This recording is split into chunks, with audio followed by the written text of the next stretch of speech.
Imagine this scenario: an elderly driver, well past their prime, struggles to navigate busy streets, not only endangering their lives, but others around them.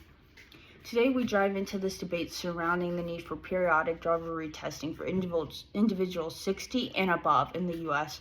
By examining the approach of other countries, I aim to provide insights into this issue. Should the elderly be retested every few years? By highlighting the relevance of this topic and drawing parallels with policies implemented in countries like England, I want to emphasize the importance of addressing the challenges posed by elderly drivers on a broader scale. We all have a stake in road safety, making this issue pertain to everyone.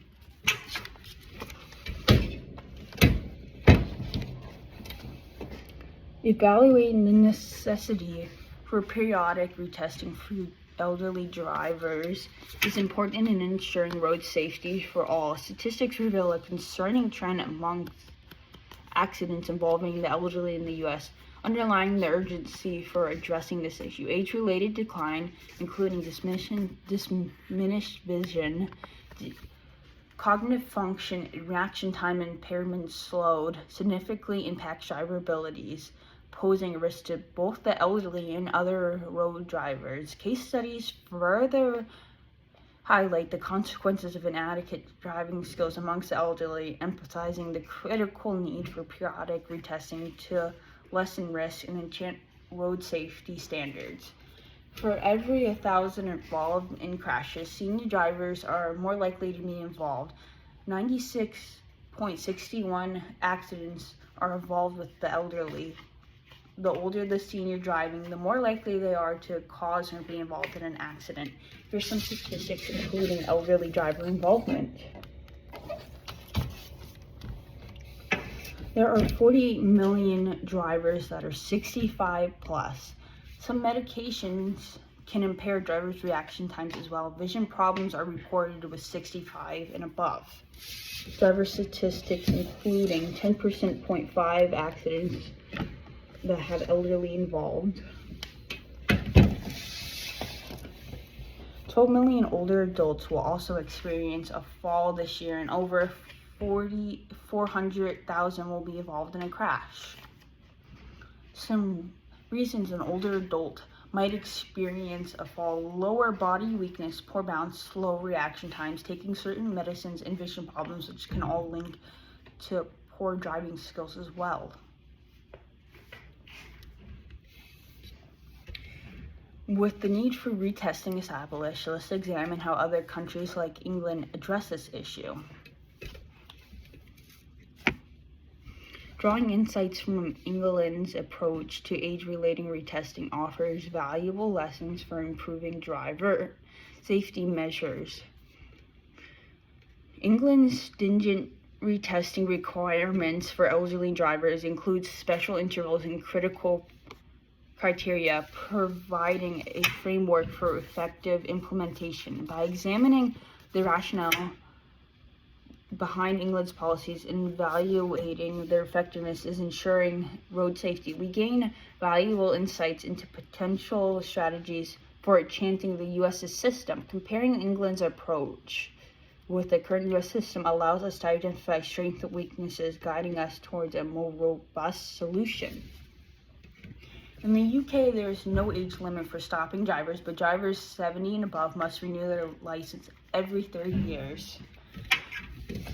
Here are some statistics showing that drivers who are retested have a lower risk of accidents in the UK.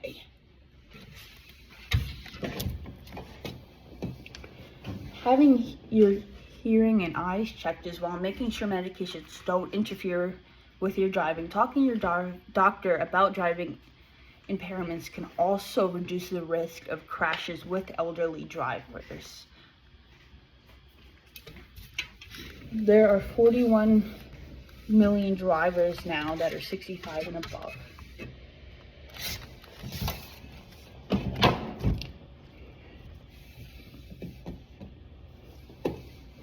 Having explored England's approach, let's consider practical steps to address concerns and implement solutions in the U.S.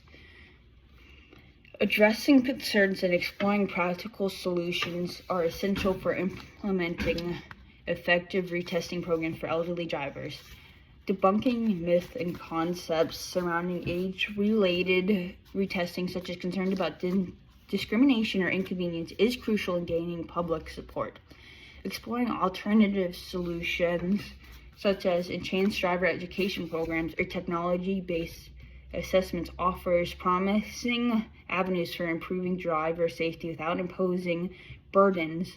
Proposing feasible retesting intervals and criteria based on international's best practice, considering factors like age-related risk and driving performance metrics, ensures a balanced approach that prioritizes safety while respecting the rights and needs of elderly drivers.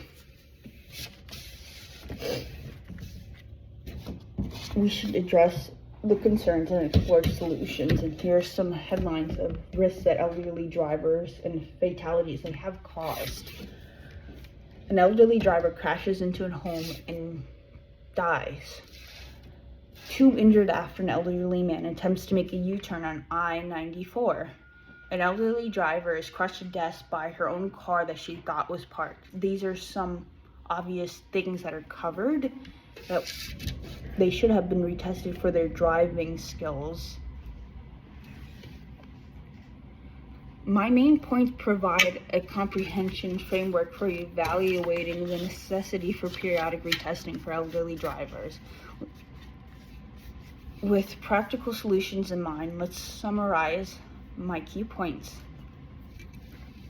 Periodic retesting for driver's license for individuals 60 and above is critical for measuring road safety. I've examined the need for retesting and learned from England's approach, and we've discussed this in practical solutions. Evaluating the need for retesting, learning from England's approach, and addressing concerns and employing solutions.